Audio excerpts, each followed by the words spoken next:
Hi, everyone. My name is Chris Adams. I'm president of Balancing Act. It's a pleasure to have you all with us. I'm joined by my colleague, Garrett Hernandez-Reimer. And as you might have noticed already, this is not set up as a webinar. It's set up as a meeting. And that's because we'll be doing some presenting and some sharing of information. But we're actually really excited to have a bit more of a discussion. So you do have the power to turn your mic on and your camera on. And if you want to turn them on and leave them on, just like you were in a meeting, that's great. If you would prefer to just have it on when you're speaking or interacting, that's fine too. So I'm going to show my screen. By the way, we are recording this, and go over what we're going to try to cover today. We're going to start. I've got a few comments to make just by way of introduction to Balancing Act and simulation-based public engagement. And then we'll talk about some of the challenges, especially when it comes to climate, and show some use cases and why we think that this particular tool and approach holds some promise that might be worth looking into. And we're glad to have you on board to help with that. And then Garrett will be showing you how to build a simulation. Just to kind of demystify that a little bit. It won't be the complete, here's everything that the simulation can do. It'll be more conceptual, just to kind of get you a sense of how to make this tool for yourself. So that's the basic plan. And while we're on the topic of introductions, I'd like to ask you all, if you wouldn't mind, to just use the chat. I think we're getting to seeing more and more people logging on. We're getting enough people that it probably might take a little bit too long to go around and have everybody introduce themselves. But if you wouldn't mind putting in chat your name and your organization, I think most of you are with local government, and any other fun fact about yourself that you can think of. While you're doing that, I feel like I should talk a little bit about what our why is and who we are. So some of you might know us for our work in public budget simulation. And more recently, we've been working in housing quite a bit. So we've got a couple of tools that can be adapted for different issues. And as I said, they've been used by about 160 cities for budget and some for housing. Yeah, it's a reasonably well-established use case now. And we're really happy with that. We've learned that issue. But just personally, Garrett and I, we come from Denver, Colorado, from the Front Range here. And I'm a Colorado native, and I was stunned when in December, late December of this year, when everybody was home for winter break, all my kids, we had just a horrible forest fire, a prairie fire that took almost 1,000 homes just in the suburbs of Denver, and that was just something that really was a personal wake-up call to me that we need to do something. And it occurred to me that the same public engagement tools that we have created for budget and for housing could have an application in climate engagement as well. And it's a less developed use case for us, an issue for us. And that's one of the reasons why this is not a webinar, it's more of a discussion. And so what we're hoping is that you all will provide some insight as to the challenges that you see, the needs that you have. And as we seek to sharpen our tools, I'll show you the tools that we have in their current status. But as we sharpen those, we certainly want it to have it informed by the specific use case. So, and welcome to all of you who are joining. If you're just joining, if you wouldn't mind putting your name into chat and saying who you're with. So that would be fantastic. And while you all are doing that, I'm actually going to do a little bit of engagement myself. And I'm going to ask you to, actually, sorry, I should have done one more thing. If you wouldn't mind, we're going to talk about challenges. So if you have another screen, and Garrett, do you have the link you can drop in? We're going to do an interactive tool. It shouldn't be too complicated or anything like that. If you have a phone and want to use this QR code, you can. If you Garrett's going to put a link into the to the chat if you want to grab it. I'll leave this up for just a moment longer. But the idea here is that we're just going to do a quick exercise to kind of get you all to provide some input on what some of your challenges are and what some of the priorities that you have in terms of engagement on climate. Okay, I'm going to assume that anybody who wants this has it. And if you want to, if you have two screens and want to use your second computer screen, Garrett has pulled that up. All right, so we'll go to, it's a fun little tool called Menti. And so what this allows you to do, so once again, if hopefully you've gotten here, and you can either go to menti.com and type in this 8-digit code. You can use the link that Garrett plopped into chat, number of different ways. And what this is asking you to do is to prioritize the biggest challenges that you see related to your government to create an effective climate plan. And so I think they all get randomized when you get to see them. But there's things like, difficulty of change, cost, industry opposition, lack of public support, all sorts of different things. So if you wouldn't mind just taking a second and looking through that, it should be pretty self-explanatory. We'll give you all just a moment or two to work on that. Anybody having any trouble? Like I said, this is, anybody can unmute themselves if they want. Overall cost just shot up to the top. Interesting.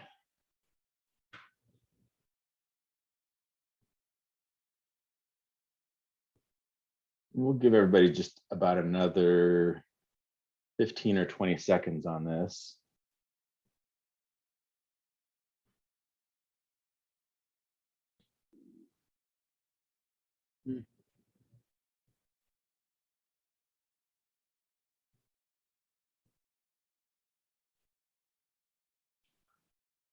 All right. Thank you all, and we'll leave it open in case anybody wants to continue to add. But I'm curious, as Garrett pointed out, overall cost of making changes to help prevent damage to climate is the #1 item, and then after that, just difficulty of change. I'm curious. Whenever we do something like this, I always ask people to help interpret the results. What do you make of this? Why, for those of you who chose overall cost, why did you choose that? Like I said, anybody can unmute themselves.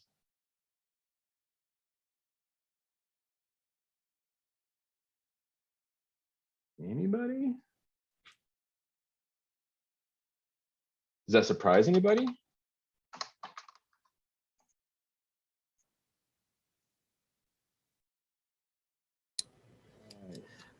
Can you hear me? This is Heather Brown. Yes. Hi, Heather. Thank you for chiming in. Yeah, no problem. So Heather Brown, Sullivan County Planning in New York.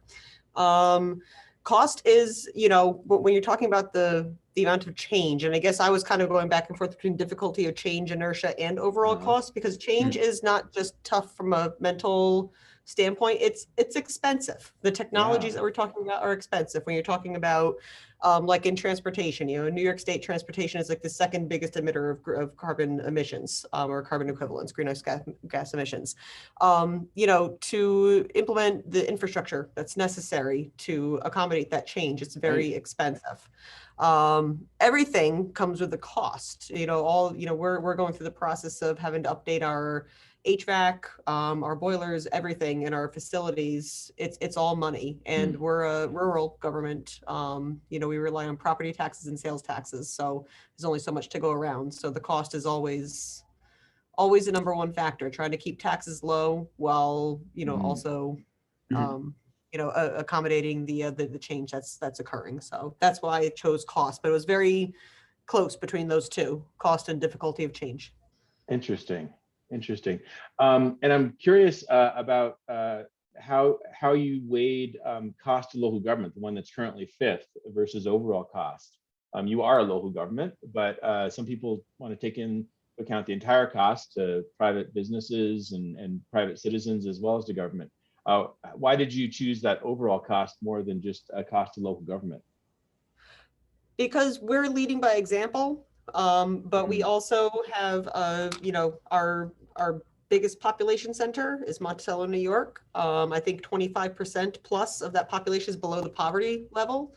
And that's, they're also going to have to change. We can lead by example as much as we want, but until our climate action plan gets rolled out to the community level, we're not going to have the impact on climate that, that really needs to, the scale that really needs to occur. So we need to acknowledge that it's expensive for everyone and that we need to make it accessible, not just to people who can afford $1 million mansion, but to also account that it needs to be affordable to people who are, living below the poverty level in Village Monticello. So everyone needs to have the opportunity to participate in the change. Right. No, that's a really good point. And since the last word of what you just said was change, why did you choose, I think you said that you chose as your second priority, the difficulty of change and inertia. Why did you choose that, Heather? Because change is hard. I don't care how old you are, change is hard. I'm, almost 40. And I've done things a certain way for 40 years.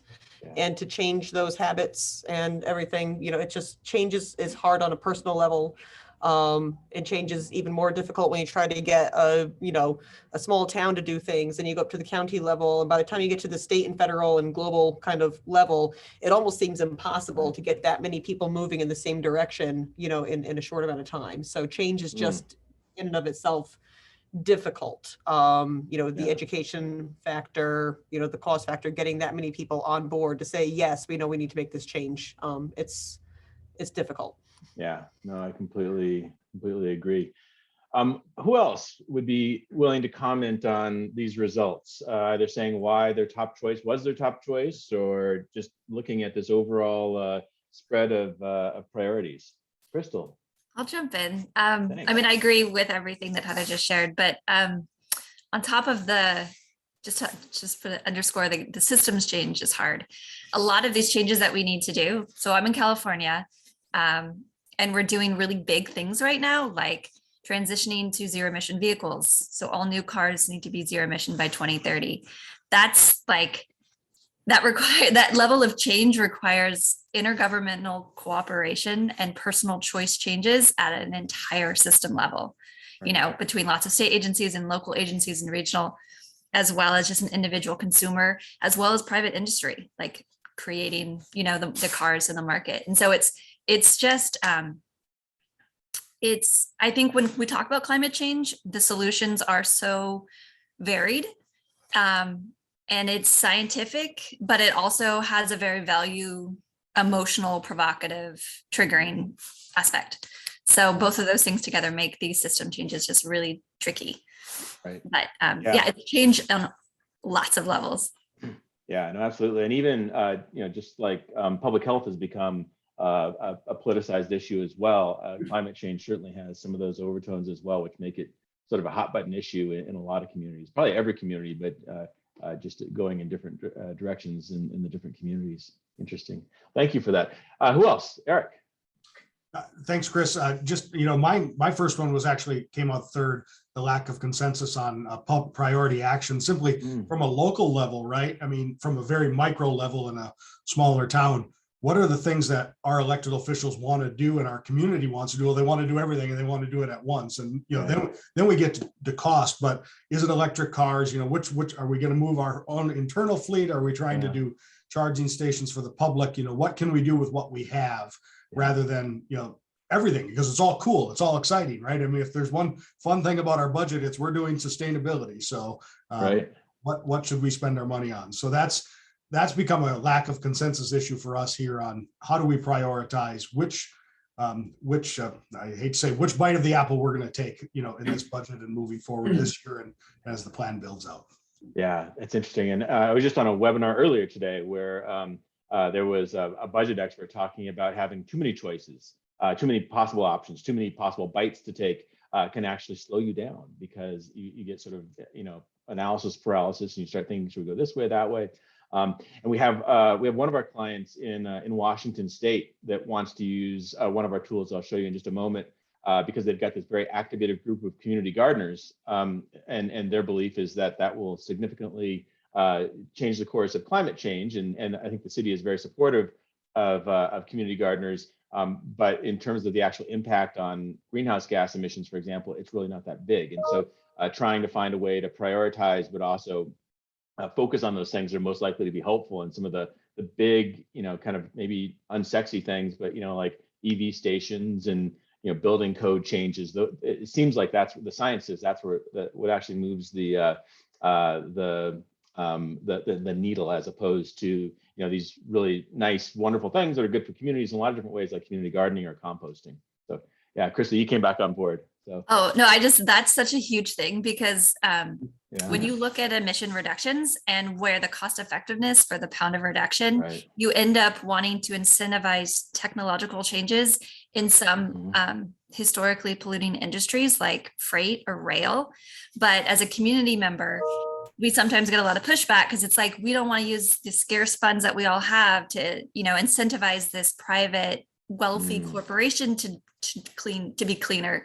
We want the community garden or the things that really, scientifically just don't have the same emission reductions. So it's that trade-off between, can we get there faster, but that community preferred project, that emotionally preferred project. So that whole provocative emotional piece is really important because it plays into the way people see the science and the options.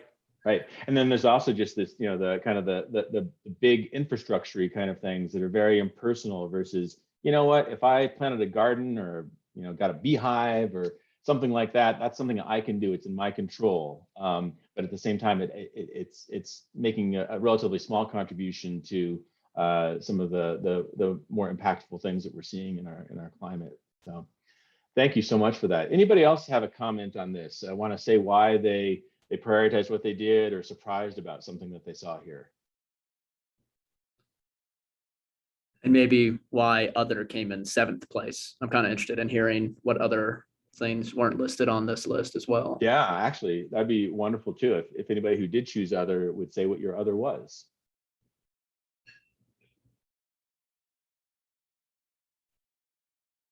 All right, sounds good. Well, we won't belabor this. I'm going to go to another question. Same address on the web, same interface. And this is actually gives you a chance to kind of talk about, what do you wish that the public understood about your climate action plans? Presuming you have a climate action plan, but if you don't have a climate action plan, it's really just, kind of the city or the county's efforts to sort of, help make a contribution to addressing climate issues. And you just type it in what you want and then push enter and it'll show up here. And I'll drop the link in the chat again, just in case someone. Yeah, sorry, we've got some new people that have shown up. There it is. Or you can use the URL at the top of the screen. Yep. And the code. Invest in things that make a difference, right? That's kind of what we were just talking about.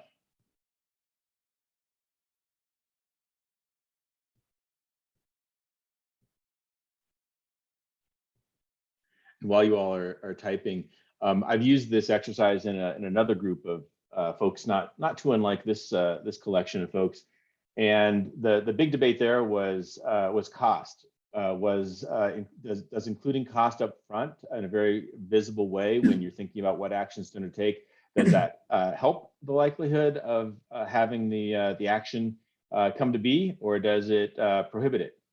And there was a very spirited debate about that. So if anybody has any thoughts on that, I'd love to hear your thoughts on whether or not including cost up front helps or having cost up front contributes to paralysis. Okay, the purpose of the climate action plan includes things that make a long-term difference to the fiscal bottom line, right? So wanting to show that long-term, short-term, I think that's really important. I agree.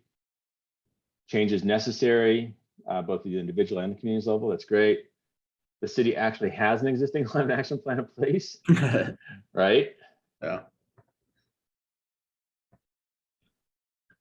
Action to address climate change cannot happen overnight. Yeah. Interesting. Thank you for these. I'm curious, these are anonymous, but the person that said that the city actually has an existing climate action plan, why doesn't it have a higher profile, do you think? And climate certainly has a high profile in the public's mind, but it sounds like the climate action plan that the city has is not, does not have too much of a profile. So if the person that said that wants to comment, or anybody else, I think there's a lot of communicators on this call. Why would it be a fairly well-kept secret that the city's making some ambitious plans? So that was my answer.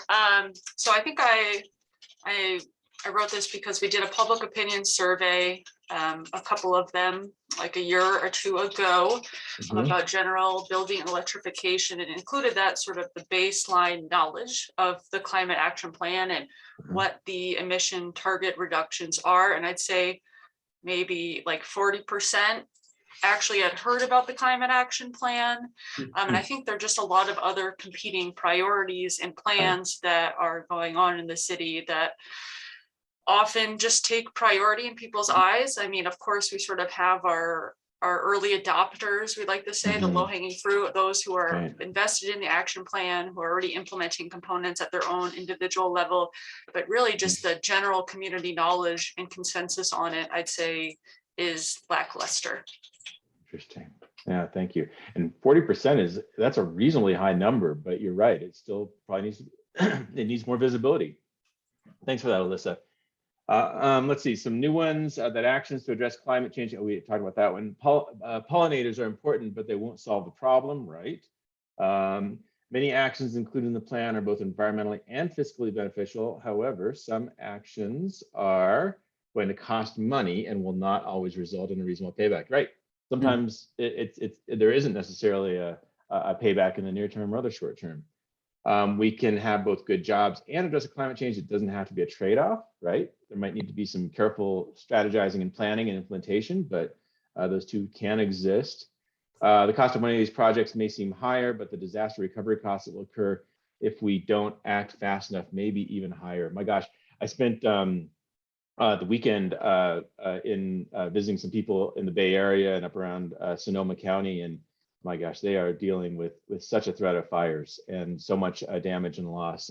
And you're right, it's something that's really frightening. And for those of you who were on at the beginning, I talked about here in the Front Range of Colorado, the Marshall Fire that came on in late December took 1,000 homes. Just amazing, the cost and the tragedy and heartbreak of that.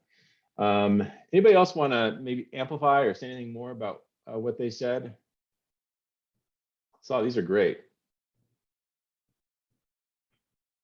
Okay, well, I'm going to show you. So for those of you who are joining us a little bit late, I'm Chris Adams with Balancing Act, and we've got a couple of simulation-based public engagement tools. We've tried them and tested them for budget and for housing planning, and now we're trying to see how we can help them be useful in the public engagement space on climate and trying to understand those contours. So we're really glad for all of you showing up. And I should also mention that Gordy Bennett from Milwaukee County, he had intended to be here today, but we had a miscommunication. And so he was going to share some of the issues that they have. And a lot in Milwaukee County, a lot of it's internally, like, what can the county itself do with its own operations to have a smaller footprint. And we'll have Gordy come back at some time in the future. All right, well, let me share with you a couple of tools that we have, and then I'd really love your thoughts on how this could be useful, whether it could be useful, what could make it better. How could we, sort of, use the power of online tools to reach, thousands and thousands of people fairly inefficiently or inexpensively in order to improve action on climate. All right, so this was an older tool. This came from about 3 or 4 years ago, but it's a really good illustration of one of the things that can be done. So this is directly building on our budget simulation. And so this was for the Volkswagen settlement fund.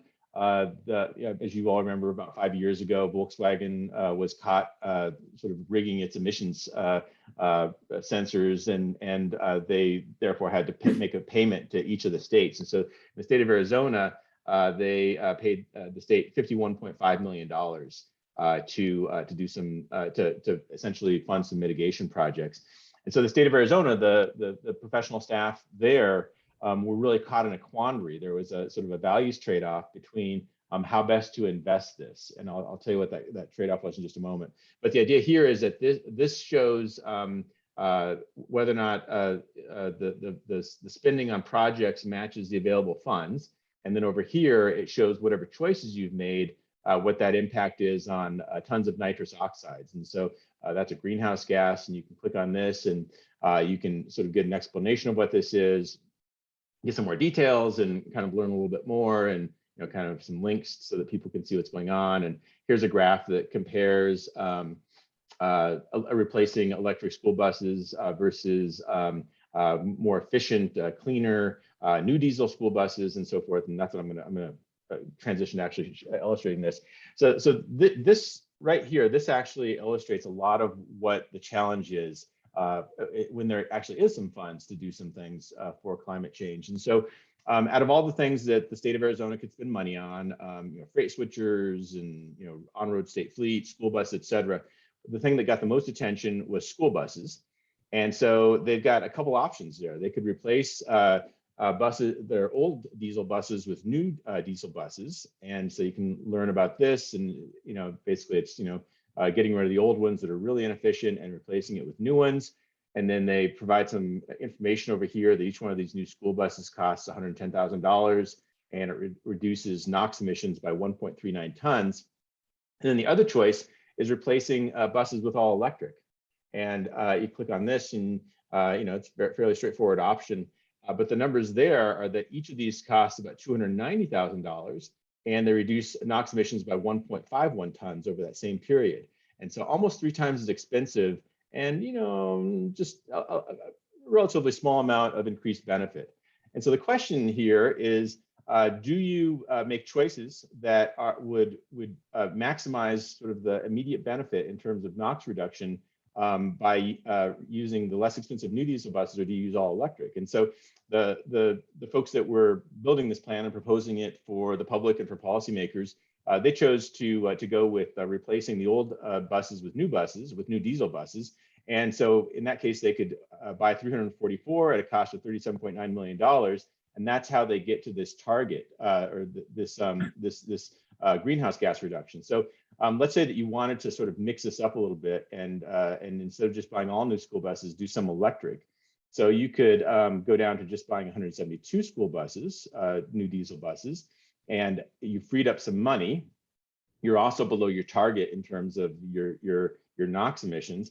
But you could spend the money, you could go down here and you could then buy some electric school buses. And so because electric school buses are so much more expensive, you can only buy 68 of them. Slightly overspent your budget, but you're still quite a bit below where you would have been had you chosen the new diesel buses. And so this was, I think, a really good issue for public engagement because it's not looking at something that's scientific and technical so much as saying, okay, you know what, we've got this resource. Should we privilege, the reducing the emissions in a more straightforward way? Maybe it's less ambitious from a technological adoption perspective, but it actually makes this number higher. Or should we invest in electric school buses that might help to sort of usher in a different era of lower emission vehicles? And so really important question. And they wanted the public to help weigh in on that. So that's a nice example of using, we call this the impact feature, and it can be configured in any number of ways. So essentially, each of these options has 2 math problems. One math problem affects this, and the other math problem affects this. So pretty straightforward, nice way to kind of frame budget and some other type of benefit.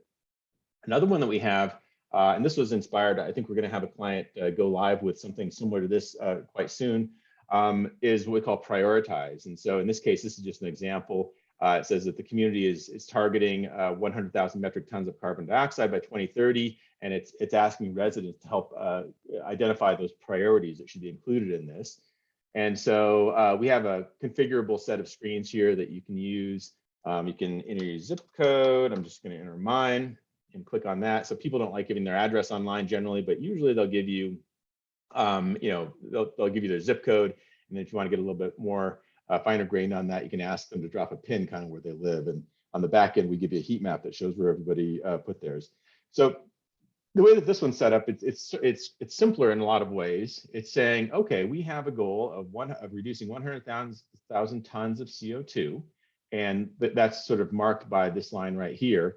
And then down here are a whole bunch of things that you can do to help make that happen.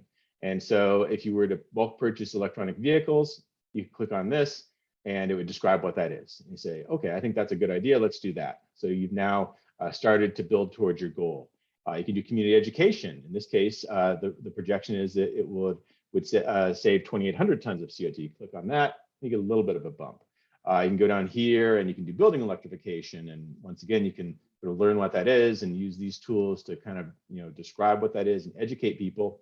Education is a major component of this, in addition to getting some informed feedback. And then you can select that. And this is the one that, as somebody who has been a community gardener and does do composting, this is the one that this particular local government was really concerned about, because there was so much energy into year-round composting and community gardening, and people were really thinking that's the way we're going to address climate change. And what this does is it says, it's terrific, but it only has 100 tons of CO2, and so when you select it, it really barely moves the needle, even projecting into 2030. And so then it can educate people about these are the types of things that really helps with the solar program. You can do bulk purchase of renewables. You can do the circular economy, just using items more effectively, LED lighting, and then finally you kind of get up to the top. I'm going to just select a few more here. Bus electrification, and when you get there, we have the option to provide some confetti. And the nice thing about this is that that once they've made their selections about how they would like to get there, they can then go down here and they can prioritize which one that they think is most worthwhile. And then on the back end, we give you a presentation that shows what most people included in order to meet their goal, and then also the rank ordering, so that you can really get some good information about what people's preferences are. So I'll just stop there and see if anybody has any ideas really about would this type of approach be useful either with internal stakeholders. Often that's the place that public engagement starts, is internally, or with the public to either help build support for actions, build support for a climate action plan. Just curious about your thoughts about either one of these two approaches.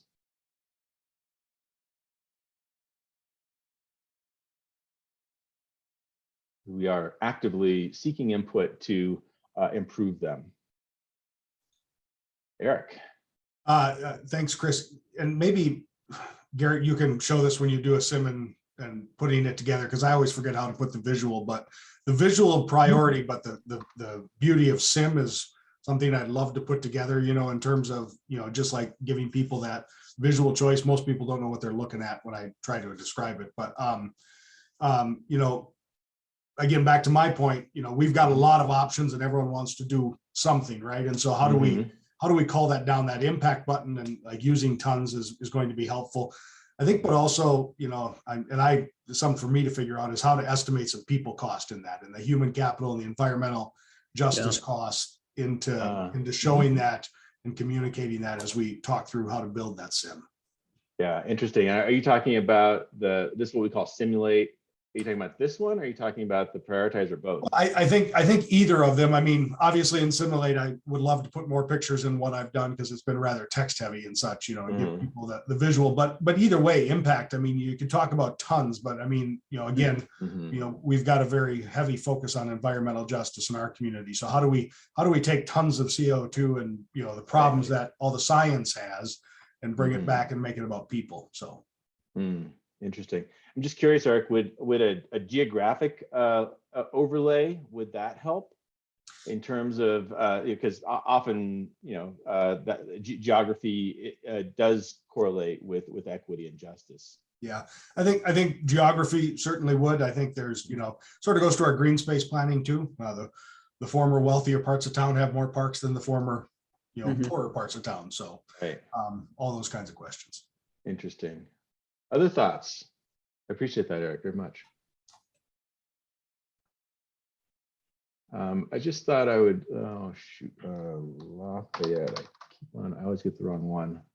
Is it this one? This is our, maybe I'll just pull up Cupertino. We have a way of adding a map to the simulations, and I think that's another option, especially as what Eric was talking about with environmental justice. The idea here is that you can have, in this case, it's looking at housing. Like, should we put additional housing density here? And you click on that, and then you've got the opportunity to increase that, and then this area gets darker. And I think there could be some kind of adaptation where we would show if there were some investments or some mitigations that were being targeted to a geographic area. we could show that on a map as well. Mhm. All right, any other comments or thoughts? And if you don't have them on the top of your head right now, or you don't want to unmute yourself and speak, we're always welcome to feedback, either using the chat icon or contact us afterward, because as I said, we're really trying to focus in on this and make this a more useful tool. All right, well, if there aren't any other questions, I'm going to stop sharing and turn this over to Garrett and let him give just an overview of how you make these types of things. I hope it doesn't look too overwhelmingly hard.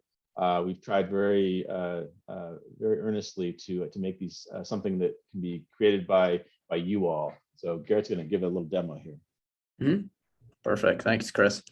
So this is the admin panel, and I'm in the prioritize tool tab here.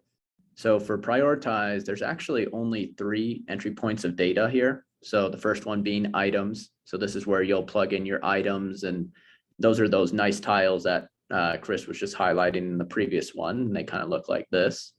And I'll go through and add a couple. Next one is the exit and entry screens, the next entry point of data. And those are, again, these configurable modals that initially pop up when a resident enters the site. So this is all configurable with videos, text, different types of headers. Click continue, and this is where you can add the entry questions. So here we have one that just says, are you a resident? Yes or no? And then the drop a pin function that Chris was highlighting. So that's the entry and exit question tab. And then lastly here are just general settings. And I actually like to start when I'm creating a prioritize in the settings tab, because the first thing I like to do is just make sure my units of measurement are correct. So we actually have 2 main prioritization modes, and that's budget and housing.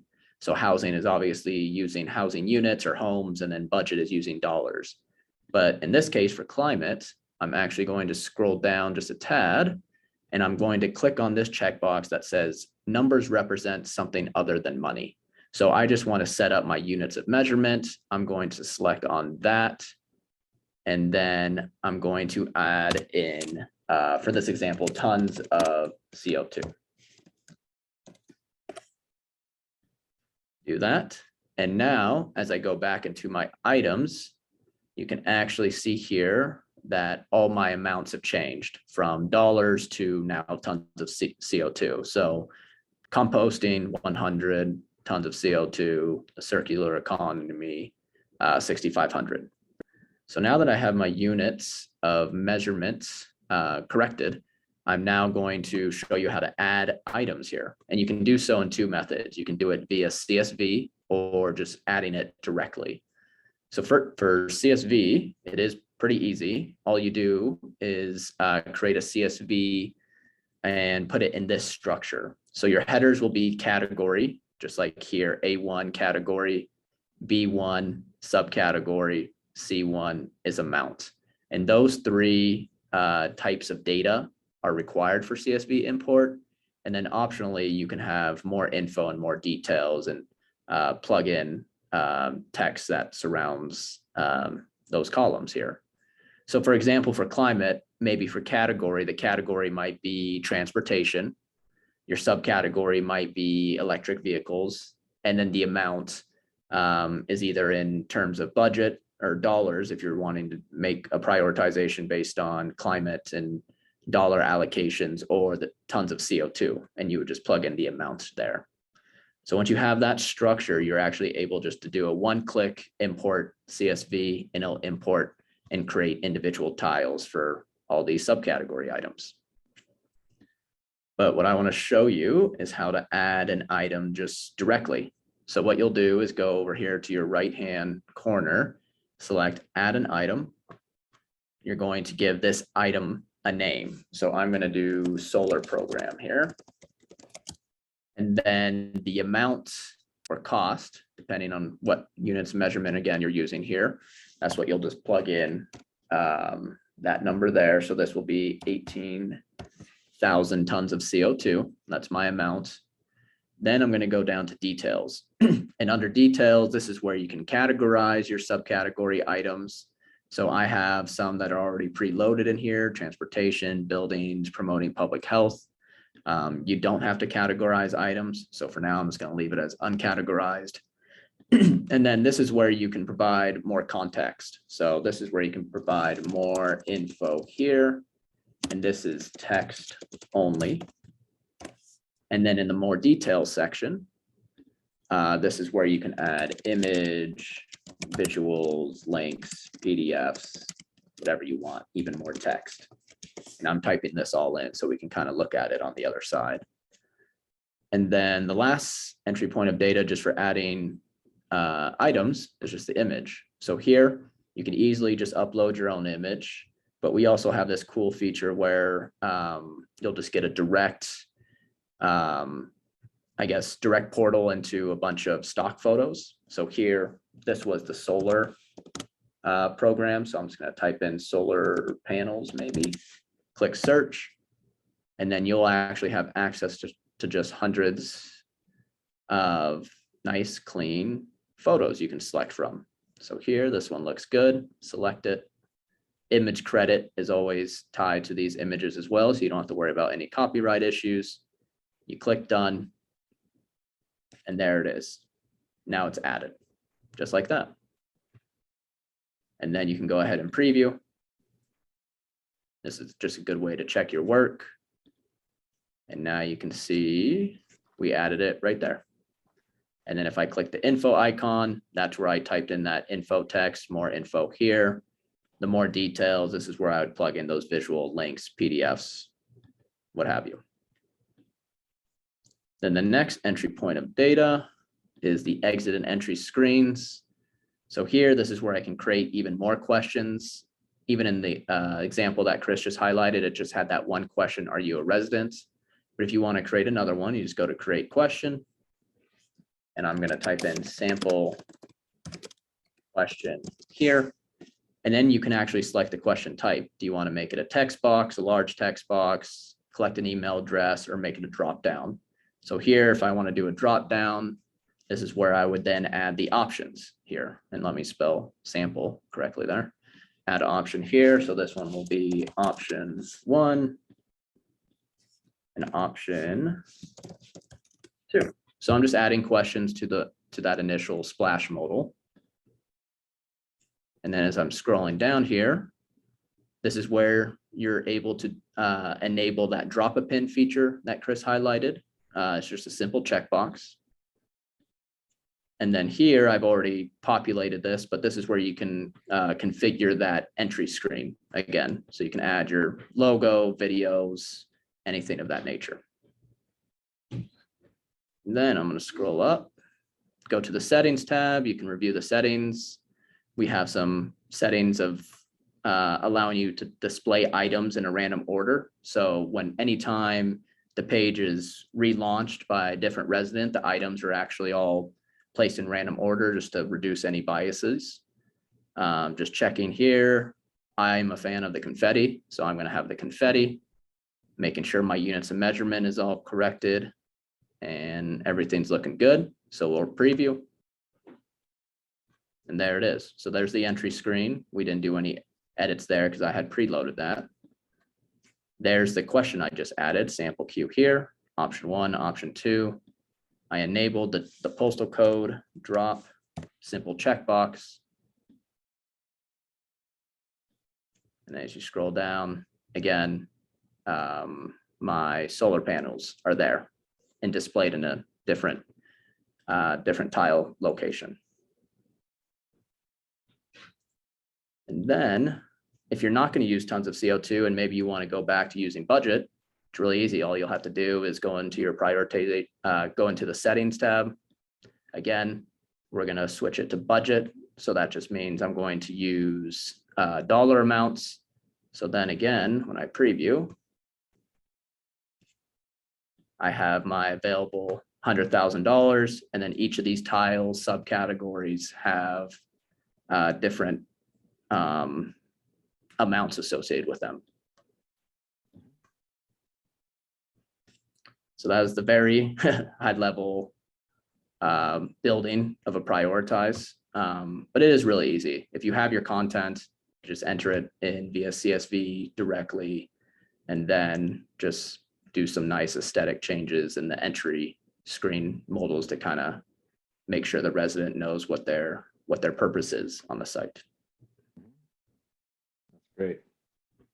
And then Simulate operates very similar type of interface, just has a few different controls. So thank you for that, Garrett.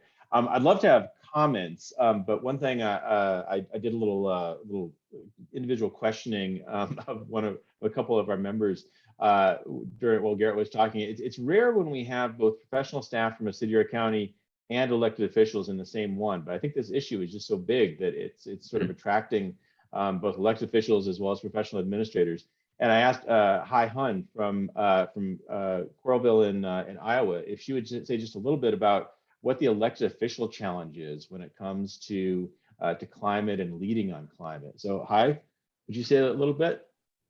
Yes, hello everyone, and thank you, Chris, for allowing me the opportunity to share a little bit as far as like an elected official point of view when it comes to action for climate change. We know that we are facing it, not only as individual and as individual community, but also the entire world. But how do we address it is different based on community because of our size, our budget, the mindset of the community really.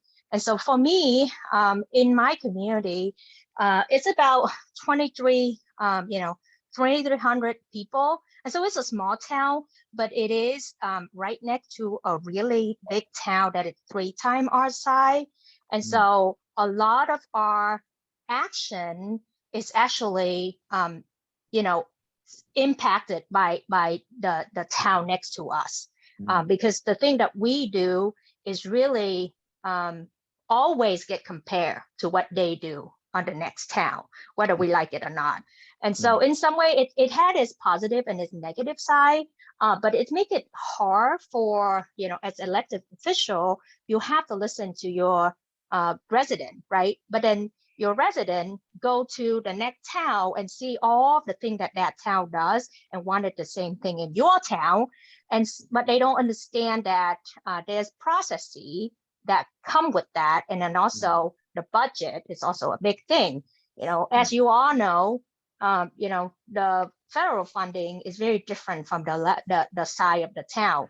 And so that limited us on what we can do when it comes to our side of town. But the general public doesn't know that. And so that's one challenge that come into addressing, action for climate change, because there's things that we wanted to do in our town, but we just can't, because of our side, because of, thing that it just in the way for one reason or another.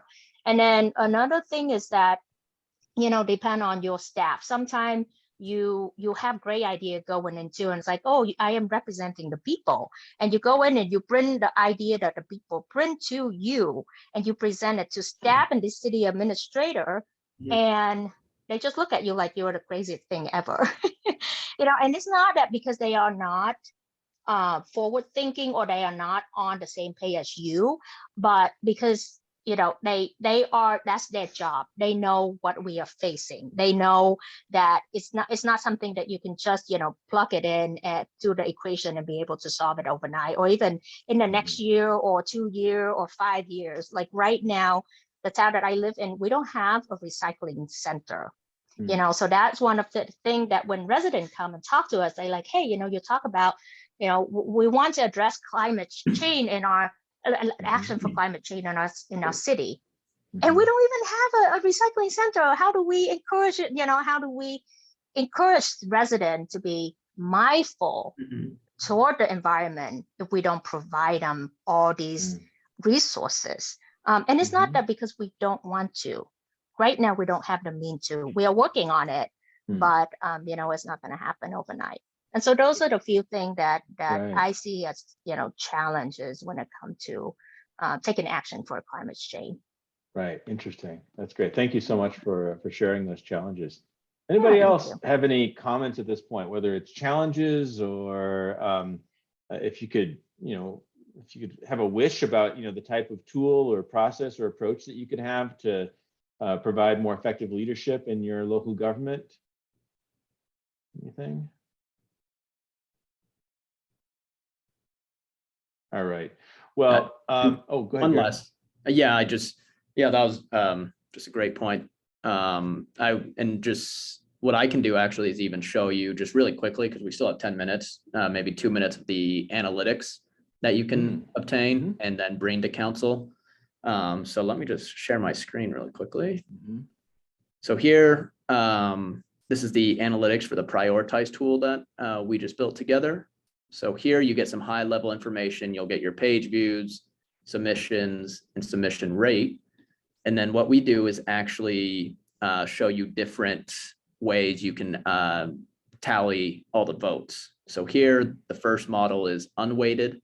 So looking at vote totals in unweighted fashion. And then if I scroll down, we actually tally votes in weighted fashion. And you're able to sort through these both. And then if I'm looking at the weighted function, and the function actually just takes into account the prioritization at the very end, you can actually go ahead and say, well, we're going to move forward with these 3 projects. So I'm going to select them. And then it actually generates some nice consensus analysis for you. So here you could come back and say to the council or back to the public saying, if we moved forward with these 3, it would actually show that 93% would see at least one of their choices win, and so forth and so forth. So maybe, and then also 21% would see all 3 of their choices win if we moved forward with these 3. And then not only in weighted and unweighted, but we also tally the votes in instant runoff form or ranked choice voting. So in this example, we had $1.2 million at our disposal. So this is using the budget function. And if we moved forward with everyone's selections, we'd obviously be over our total at 2.4 million. So here, ranked choice voting will remove the last place vote getter and reallocate the votes. So here, I'm going to go round by round. You're going to see in this example, the fire hall replacement, then get eliminated in the next round, and so forth all the way through. And then you'll see in the final round, we are now underneath our total. Here we're at 1.1 million, where we needed to be under 1.2. And then again, you can select all these and it'll generate the consensus analysis here. So again, just really quick, easy data to bring back to the city council, to the public, whoever. Votes by rank, how many times was one option ranked first versus ranked 5th, et cetera, et cetera. But I just wanted to quickly highlight that because I think this is pretty impressive. Yeah. All right. Any last comments, ideas, suggestions, challenges? All right. Well, thank you all for joining us. And as I said, we're going to continue to work on these tools, and we'll stay in touch with you. And if you want to have a conversation about how this tool or any others might be something that could be useful in your local government, give a call or shoot an email. I think, Garrett, your email address is somewhere. Right here. There it is. And we will schedule a time to talk with you and better understand what you're working on. So thank you all, and we will hope to see you soon. Bye.